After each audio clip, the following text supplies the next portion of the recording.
قصيدة الشكر والتهنئة للأخ المحترم والإمام المبجل الذي كرس حياته لخدمة القرآن الكريم الشيخ إبراهيم الخليل ابن سيد عبد الكريم، فجزاه الله خيرا، حفظه الله وجزى الوالد به آمين.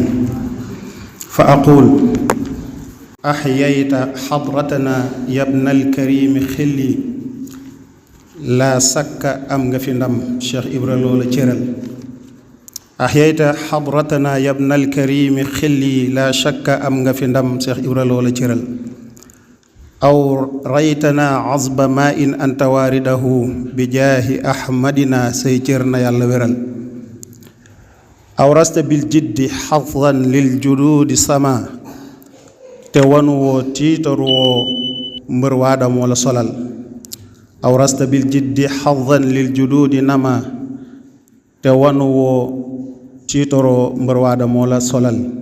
فالرمضان سما بالنور وارتفع، seral nga sun xol yi sun xel yeet nga boole dalal. lawlaaka ma faaxa riixul masji fil ufuqi, lawlaaka ma faaxa riixul masji fil ufuqi, lawlaaka ma faaxa riixul masji fil ufuqi. mban mii di quraanu yaa tax kat mu gélli xamal. antal xaliilu fala shaxsun yuaaridukum, ñépp la naa jërëjëf sa mbir na yàlla jubal. ashxaytana listimaai zikri fan salajat, xol yi dund ak yàlla ñoom ñépp nga boole bégal. waa sabta bi salawaati alxamsi masjidana, te wanu woo dàcci woo mel na ni nun nga jëfal. ka anna fi yadika tajdiida haaka bihi, ka anna fi yadika tajdiida haaka bihi.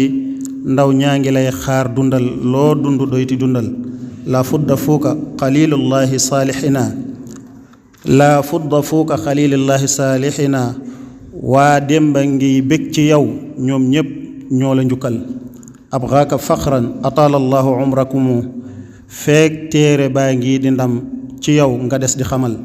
haza wa salla ala almuxtaari warda bihi, te fay sunuy maam ci yow ngir ñoom, te fay sunuy maam ci yow ñoom ñépp nga boole cëral. wa sallallahu wa sallam ala nabiyina wa mawlana muhammadin